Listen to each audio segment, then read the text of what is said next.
চাকরি প্রত্যাশী ভাই ও বোনেরা, আপনারা যারা পরীক্ষা দিবেন আপনাদের পরীক্ষাটি লিখিত হবে। আমি আবারও বলি, আপনারা যারা পরীক্ষা দিবেন আপনাদের পরীক্ষাটি লিখিত। আজকে একটি লিখিত পরীক্ষার প্রশ্ন প্যাটার্ন নিয়ে এসেছি। ইনশাল্লাহ এই প্যাটার্ন থেকে 35 থেকে 40 নাম্বার অনায়াসে কমন পাবেন। শুধু ধৈর্য সহকারে সম্পূর্ণ ভিডিওটা দেখেন, আপনি পরীক্ষায় পাশ করতে পারবেন। পরীক্ষার প্রশ্ন প্যাটার্ন যেমন থাকবে সেম প্যাটার্নে আমরা একটি চূড়ান্ত সাজেশন তৈরি করেছি, একদম শর্ট করে। এই স্পেশাল চূড়ান্ত সাজেশনটি নিতে স্ক্রিনে দেওয়া হোয়াটসঅ্যাপ নাম্বার রয়েছে, ইমো নাম্বার রয়েছে, দুটোর মধ্যে যে কোনো একটি মেসেজ করে সাজেশনটি সংগ্রহ করুন। সাজেশনের মূল্য 100 টাকা। শুধু হোয়াটসঅ্যাপ অথবা ইমোতে যে কোনো একটাই মেসেজ করে সাথে সাথে সাজেশনটি সংগ্রহ করবেন। আমি অবশ্যই বলি, যারা যারা পরীক্ষা দিবেন অবশ্যই প্রত্যেকে সাজেশনটি সংগ্রহ করবেন। ইনশাল্লাহ আপনারা পরীক্ষায় পাশ করে যাবেন। আপনি মনে করেন আপনাদের পরীক্ষার প্রশ্ন প্যাটার্নটা যেমনভাবে সাজানো হবে সেম প্যাটার্নে আমাদের সাজেশনটি সাজানো। আপনারা যেন আমাদের সাজেশনটি পড়ে পরীক্ষা উত্তীর্ণ হয়ে যান সেম প্যাটার্নে, এর জন্য আমরা সাজেশনটি তৈরি করেছি। আমরা মূল কথায় চলে যাই। লিখিত পরীক্ষাটা কি, ওটা আগে আমাদের বুঝতে হবে। কারক ও বিভক্তি থেকে থাকবে, তারপর এক কথা প্রকাশ থেকে থাকবে, বিপরীত শব্দ থাকবে, ইংরেজি থেকে ট্রান্সলেট থাকবে, ভয়েস থেকে থাকবে, প্রিপোজিশন থেকে থাকবে, তারপরে অঙ্ক থাকবে, সর্বশেষ সাধারণ জ্ঞান থাকবে। লিখিত পরীক্ষাটা এতটুকুই। আমি কিন্তু সম্পূর্ণ প্যাটার্নটা দেখিয়ে দিচ্ছি, আপনারা দেখেন। হ্যাঁ, সর্বপ্রথম রয়েছে কারক ও বিভক্তি নির্ণয় করুন। এখানে 5টা দেয়া থাকবে, 5টার জন্য 5 মার্ক, অর্থাৎ প্রত্যেকটার জন্য 1 নাম্বার করে, ঠিক আছে। তারপরে 2 নাম্বারে রয়েছে বাক্য সংক্ষেপণ করুন। বাক্য সংক্ষেপণ করুন, এখানে 5টা দেয়া থাকবে, 5টার জন্য 5 মার্ক কিন্তু আপনারা পেয়ে যাবেন। তারপরে 3 নাম্বারে রয়েছে অর্থসহ বাক্য রচনা করুন। অর্থসহ বাক্য রচনা করুন বাক দ্বারা। আপনারা এখানে 3টা থাকতে পারে, 5টা থাকতে পারে, প্রত্যেকটার জন্য 1 নাম্বার করে। হ্যাঁ, তারপরে রয়েছে সমার্থক শব্দ লিখুন। এখানে 2টা দিয়েছে, অনেক সময় সমার্থক শব্দ থাকে না, ঠিক আছে, এটা থাকলেও থাকতে পারে। হ্যাঁ, তারপরে রয়েছে 5 নম্বরে রয়েছে প্রবাসী আয় বৃদ্ধিতে করণীয় বিষয়ে সংক্ষিপ্ত প্রবন্ধ রচনা করুন। এখানে কিন্তু বর্তমানে প্রবাসী যারা রিমিটেন্স পাঠায়, এটা কিন্তু খুবই গুরুত্বপূর্ণ বাংলাদেশের জন্য। এই সম্পর্কে কিন্তু আপনাদের শর্ট করে একটি রচনা লিখতে বলবে, এটার জন্য কিন্তু 5 নাম্বার। হ্যাঁ, তারপরে সংক্ষেপে কয়েকটি প্রশ্ন থাকবে। তাই বলি অবশ্যই আমাদের চ্যানেলটি সাবস্ক্রাইব ও পেজটি ফলো দিয়ে রাখবেন। কেন? পরীক্ষার নোটিশ, পরীক্ষার রেজাল্ট, পরীক্ষার প্রশ্ন সমাধান, যাবতীয় সকল তথ্য সবার আগে আমরা ভিডিও আপলোড দিয়ে রাখি। আপনি যদি চ্যানেলটি সাবস্ক্রাইব, পেজটি ফলো দিয়ে রাখেন, সবার আগে চলে যাবে আপনার কাছে নোটিফিকেশন।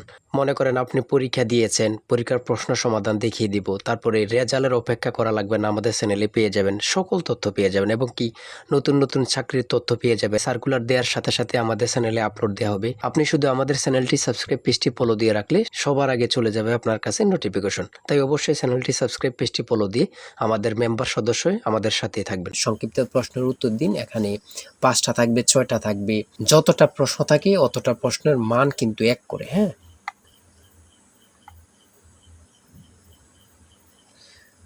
তারপরে 7 নম্বরে কি দেওয়া হয়েছে আমরা দেখি।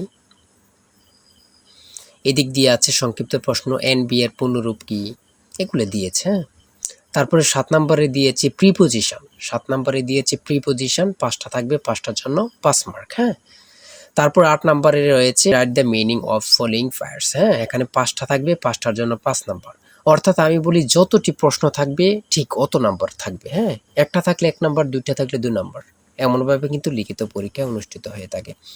তারপরে এখানে 9 নম্বরে দিয়েছে ক্লাইমেট চেঞ্জ, একটা প্যারাগ্রাফ শর্ট করে। হ্যাঁ, আপনারা 5 নম্বরে একটা প্যারাগ্রাফ থাকবে, এখানে ট্রি প্ল্যান্টেশনও থাকতে পারে, অন্য প্যারাগ্রাফও থাকতে পারে, লোডশেডিংও থাকতে পারে, অন্য প্যারাগ্রাফ থাকতে পারে। আমাদের সাজেশনে কিন্তু এই প্যারাগ্রাফগুলো সমাধান দেয়া আছে। হ্যাঁ, সমাধান সহ দেয়া আছে। আমার এখানে যেভাবে দেয়া আছে সেমভাবে কিন্তু আমাদের সাজেশনে দেয়া আছে। তারপরে আমরা ইংরেজি অংশ শেষ করেছি, গণিত অংশ দেখি। 500 মিটার লম্বা একটি ট্রেন 30 কিলোমিটার ঘন্টা গতিতে চলছে। 250 মিটার লম্বা একটি স্টেশন অতিক্রম করতে ট্রেনটির কত সময় লাগবে? এখানে যেমনভাবে প্রত্যেকটি অঙ্ক ইংরেজি, বাংলা সকল কিছুর ব্যাখ্যা দেয়া আছে, সেমভাবে কিন্তু আমাদের সাজেশনে ব্যাখ্যা দেয়া আছে। হ্যাঁ, এগুলো আপনারা দেখে নেন, সমাধানটা দেয়া আছে। তারপরে মান নির্ণয় থেকে একটা অঙ্ক দিয়েছে। প্রত্যেকটা অঙ্কের জন্য কিন্তু 5 নাম্বার করে। প্রত্যেকটা অঙ্কের জন্য কিন্তু 5 নাম্বার করে। একটি দ্রব্য 378 টাকায় বিক্রয় করলে যত ক্ষতি হয়, 450 টাকায় বিক্রয় করলে তার 3 গুণ লাভ হয়। দ্রব্যটির ক্রয় মূল্য কত? অঙ্কটা সমাধান দেয়া আছে, আপনারা দেখে নিন। তারপরে রয়েছে 13 নম্বর, একটি শ্রেণীতে যতজন ছাত্র আছে প্রত্যেকটি তত টাকা করে দিলে মোট ৬,৫৬১ টাকা হয়। ছাত্র সংখ্যা কত? হ্যাঁ, এখানে সমাধানটা দেয়া আছে, আপনারা দেখে নিন। সর্বশেষ সংক্ষিপ্ত প্রশ্ন উত্তর। এখানে পূর্ণরূপ থেকে প্রশ্ন থাকবে, একটা বলেন দুইটা বলেন, প্রশ্ন থাকবে পূর্ণরূপ থেকে। হ্যাঁ, এখানে যেমন দিয়েছি এটিএম এর পূর্ণরূপ কি, তারপরে রয়েছে জাতিসংঘের নামকরণ করেন কি, অথবা জাতিসংঘ সনদ কবে কার্যকর হয়। হ্যাঁ, এখানে যেই সাধারণ জ্ঞানগুলো নিয়েছে খুবই গুরুত্বপূর্ণ। কোন অক্ষাংশকে মকর ক্রান্তি এবং কোন অক্ষাংশকে কর্কট ক্রান্তি বলা হয়। তারপরে রয়েছে 2025-2026 অর্থ বছরের প্রস্তাবিত বাজেট কত। বর্তমানে বাংলাদেশের মানুষের মাথাপিছু আয় কত। খুবই গুরুত্বপূর্ণ একটি প্রশ্ন। আয়তন বাংলাদেশের সবচেয়ে বড় জেলা এবং সবচেয়ে ছোট জেলার নাম লিখুন। খুবই গুরুত্বপূর্ণ। বর্তমানে যে প্রশ্নগুলো আসে সেগুলো নিয়ে কিন্তু আমাদের সাজেশনটি রচিত। তারপরে রয়েছে জাতীয় স্মৃতিসৌধ ও কেন্দ্রীয় শহীদ মিনারের স্থপতি কে। এটা কিন্তু অনেক চাকরির পরীক্ষায় আসে। হ্যাঁ, তারপরে রয়েছে পদ্মা নদী বাংলাদেশে কোন জেলা দিয়ে প্রবেশ করেছে। বাংলাদেশ ও মায়ানমারকে বিভক্তকারী নদীর নাম কি?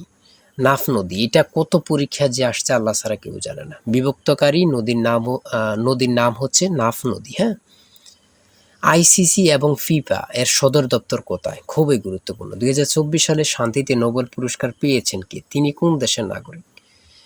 তারপরে সর্বশেষ যে প্রশ্নটি রয়েছে সেটা হচ্ছে বাংলাদেশের জাতীয় পতাকা ডিজাইনারকে। জাতীয় পতাকার দৈর্ঘ্য ও প্রস্থের অনুপাত কত? খুবই গুরুত্বপূর্ণ এই প্রশ্নটি। হ্যাঁ, আমি আশা রাখি প্রত্যেকে এই প্রশ্ন প্যাটার্নটা দেখবেন এবং কি আমাদের সাজেশনটি সংগ্রহ করতে এই নাম্বারে জিসান স্যারের চূড়ান্ত সাজেশন কিনতে হোয়াটসঅ্যাপ অথবা ইমোতে মেসেজ করবেন। শুধু হোয়াটসঅ্যাপ অথবা ইমোতে মেসেজ করে সাথে সংগ্রহ করেন। আমি আশা রাখি প্রত্যেকে আমাদের সাজেশনটি সংগ্রহ করবেন।